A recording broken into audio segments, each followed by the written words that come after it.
Welcome back to my channel, Famous and Fabulous. When the sign's white smoke rose May 8th, 2025, Church, the globe waited for the name, holding its breath. That would reverberate from the Vatican balcony. However, nobody anticipated this. The Catholic Church's chosen leader wasn't European and wasn't someone that the majority of the faithful. He was American. Additionally, with that one announcement, a shockwave, and nations were overwhelmed with concern. The name Leo XIV, the person he selected, wasn't only emblematic. There was a message. The final Leo Y, the 13th Pope, was our former, who took on contemporary problems head-on. Pope Leo the 14th revived the name, implied without uttering a single word that his would be a daring mission. The Church wasn't recently acquiring a new shepherd. It was obtaining a new course. If you think in Jesus Christ and God, remember to give the channel a like and a subscribe. Numerous Catholics grinned in the hope of a comeback. Others sensed change and felt apprehensive. Radical to be disregarded.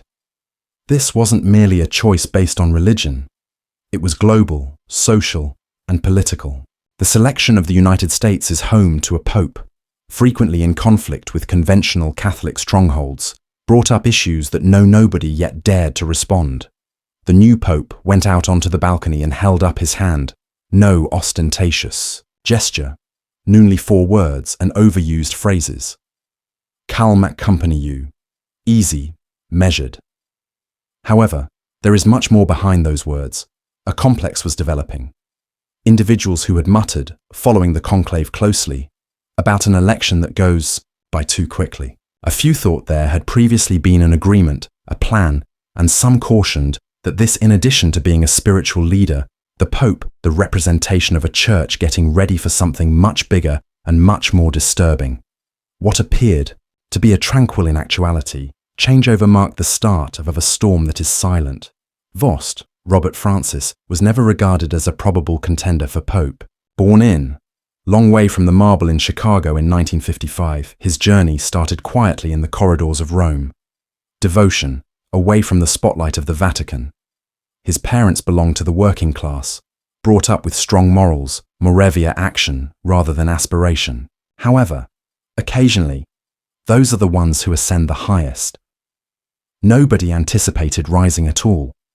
He became a member of the Augustinian order and was deployed on missions overseas shortly after, most especially to Peru. In the valleys there in communities, he was surrounded by impoverished people, worked alongside those who were struggling families, and observed the belief in its most authentic and unadulterated form. He didn't simply preach, he paid attention. He didn't look for he served power. It was this relationship, to individuals, actual individuals, that subtly started to mold his future. A few years later, he was introduced to leadership positions, ultimately, supervising Vatican's influential dicastery 4 bishops. From then, his standing expanded. He was regarded as well-rounded, both strategically and pastorally. However, he was also enigmatic, composed in public, resolute in private, and not scared to question established practices behind closed doors, within the boundaries of the Vatican. Some were impressed by his modesty. Others were afraid by his lucidity. Many were uneasy about what he said, but he didn't utter it. He was distinct from the others. He didn't look for pay attention. However, he was always observing, always ready, always learning. By when the call for the conclave was made, a small yet powerful group of cardinals has already noted. Although numerous names appeared in the press, Vost's was whispered only. Whispers that days later, it would become history. The Chicago man wasn't merely becoming the Pope. He was turning into the creator of a completely original idea. Pope Leo the 14th wore white. His sandals were grimy, Peruvian rural roads. When I was young, he came as a missionary, not to take the lead, but to assist. Additionally, it was present in the impoverished communities among people. The world has forgotten that his knowledge of the Church was eternal altered. In the Chulucanas province, where there was widespread hunger and hope, Father Provost, who was scarce, resided in theatre the same meal in farmers' homes did, and joined families in prayer who had lost everything. It wasn't a theory, It wasn't political, it was life. Additionally, that his spirit was deeply marked by life. He didn't have elaborate sermons. He arrived quietly while hearing tales of suffering, mistreatment, and fortitude. He noticed a church, not too far away or ceremonial. It served as a haven of honor, of survival. Those were not merely part of his CV. They served as the foundation for a future he didn't request, however, that now appears to be inevitable. He picked up Spanish not smoothly, not to dazzle, but to comprehend. He opposed corrupt leaders, safeguarded the weak, and never shied away from speaking out against unfairness, even if doing so enraged strong bishops. He became adored as a result, among the populace and closely observed by Rome. He went back to the Vatican, and he provided what many had lost, our collection of actual pain. He didn't talk like a diplomat. He said something like, someone who has cared for children who were dying in his arms. A reality like that transforms Amen and frightens people who hold on to coziness and custom. The years in not only did Peru influence Pope Leo XIV, the 14th heart, his mission was shaped by them, and a lot of think that's the reason he was selected, not to maintain the church, but to destroy it, rebuild, and open it from the place of faith, bleeding among the impoverished even now. The Vatican has consistently had a tone, a rhythm, a slow, thoughtful, European. However, that beat changed when Pope Leo XIV, the 14th, went out onto the balcony. For the first time in more than 2,000 years, the head of the birth of the Catholic Church occurred in the Americas. This wasn't a child, specifics. It was a pivotal moment, and a lot of within the church were aware of it. An American. The Pope brings more than national origin. He offers an alternative of contemplation, practical, audacious, swift, accustomed to strain, accustomed to speaking bluntly and fearlessly of rattling ancient buildings. The Roman Italians have traditionally dominated curia. Careful bureaucracy and diplomacy now confronts an individual influenced by a society that favors outcomes and directness. That is already making ripples by itself. Pope the 14th. Leo. I doesn't bear the burden of European partnerships that date back millennia. He's not constrained by traditional family names or Vatican customs that have been carried down through murmurs. He is from a country where politics and religion are frequently combined, where the media is immediate, and where leadership is evaluated based on deeds, not by heritage. That collision of cultures is already being sensed in private. A few cardinals silently question if the church will grow too open, too American and aggressive too quickly. Others think that this is precisely what's required to wake up a dozing organization. His opinions on openness, regarding money, how the church interacts with the outside environment are all impacted by his upbringing. Additionally, that afraid of many in authority. However, that the man isn't the most disruptive factor. The message that is at the heart of the Rome is no longer the church. It can be found anywhere. Latin America is home to the devout. In Africa, in Asia. By choosing in the conclave issued a signal, American. The church has stopped searching, backward. It's extending, itself, even if that entails relinquishing what it previously was. The Vatican appeared to be standing unified. The masses gathered, the bells sounded, applauded, and the cameras recorded each a time for rejoicing. However, behind the old apostolic palace doors, the atmosphere was much more nuanced. Within the murmurs in the marble hallways, not all of the curia were grinning. Pope Leo XI, the 14th, had just completed his first blessing as soft whispers started to stir. A few cardinals, particularly those from Africa and Europe, were profoundly, not because of who he was, but because of what he stood for. Modification. Additionally, not only cautious, slow change, actual irreversible change. He wasn't among the Vatican insiders of old. He didn't get up through the customary diplomatic channels or academics in Rome. He was not a member of any group that adheres to tradition, the worst of, considering that many people in positions of power. Yet, he owed no one anything. It wasn't merely a question of pride. Fear was the cause. Fear of failing influence, of being in their cozy roles that are questioned. Some were concerned that under his financial concealment and leadership transactions would be made public. Others concerned that his promise to come back for the populace, the church could meander, priving the organization of its centuries-old dominance. There were gatherings behind closed doors, lengthy conversations that use coded language about maintaining, customs about staying true to the deposit of faith. However, those terms frequently concealed another resistance and truth. A few bishops started subtly aligning themselves, creating informal partnerships. They anticipated this pope's actions swiftly, and they had no intention of sitting back in silence. As the outside world was optimistic, the interior hallways were getting ready for combat. Nevertheless, Leo XIV appeared unconcerned. He moved, with composure, with deference. However, everyone saw something. He didn't want to be liked. He had arrived to take the lead and was already a few paces ahead of his opponents. From the moment he appeared as Pope Leo XIV, it became evident right away. He had no intention of copying anyone, not 16th century Pope Benedict XIV, with his theological profundity and affection for custom. Pope Francis did not use his modest charm and engagement with the margins. Leo XIV had a different stance. Firm but silent, his quiet revealed much.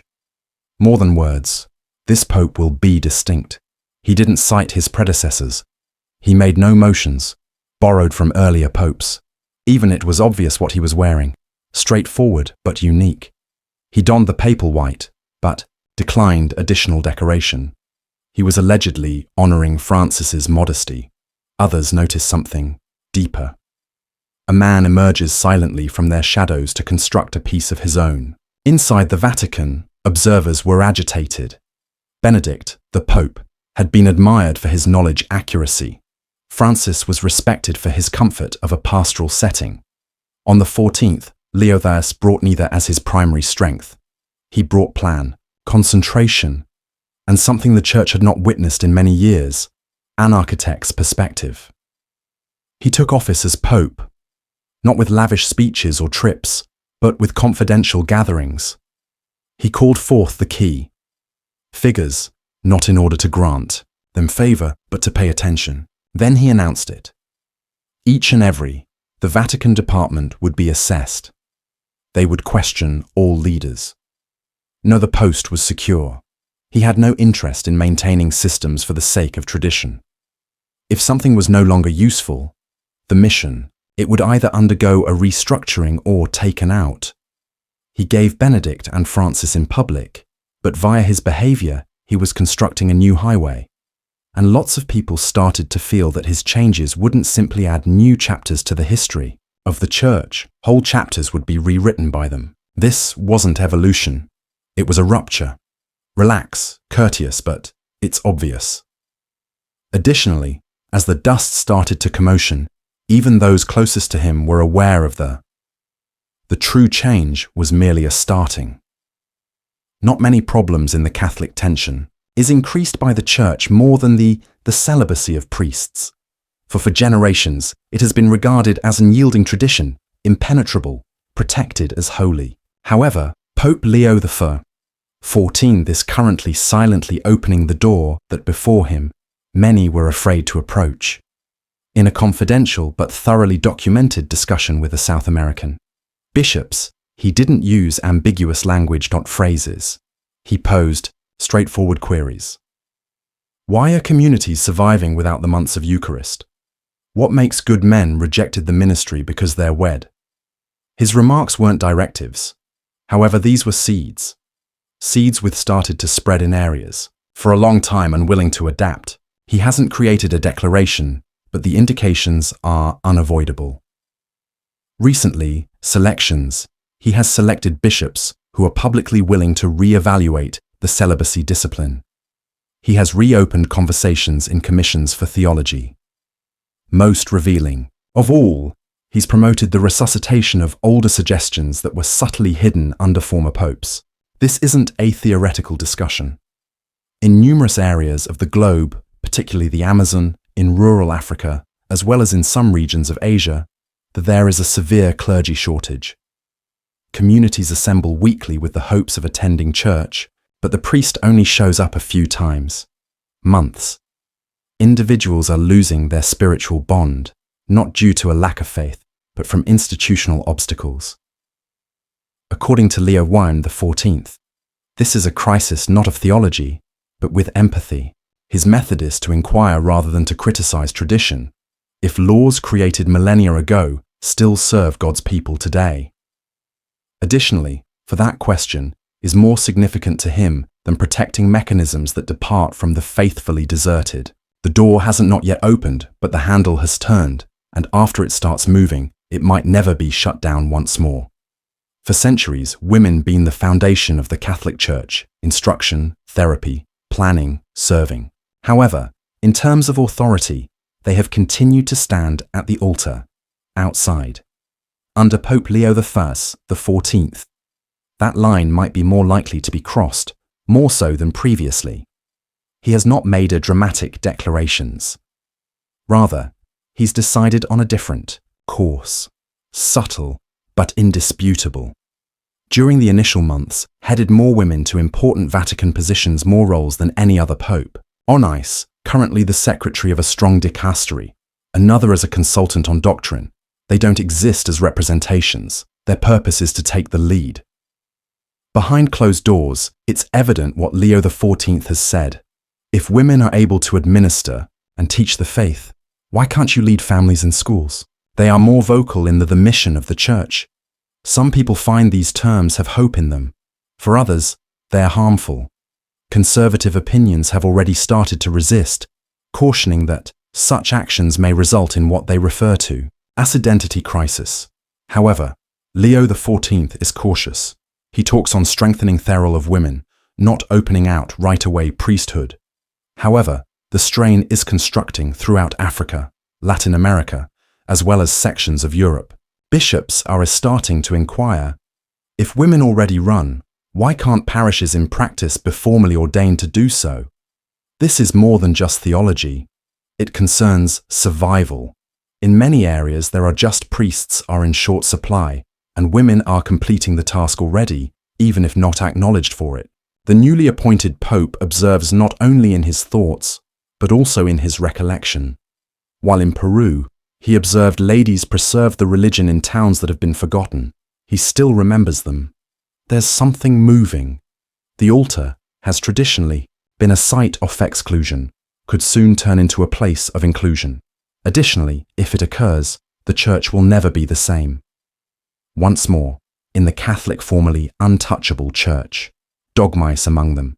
It stands for the greatest degree of truth, instruction thought to be unalterable.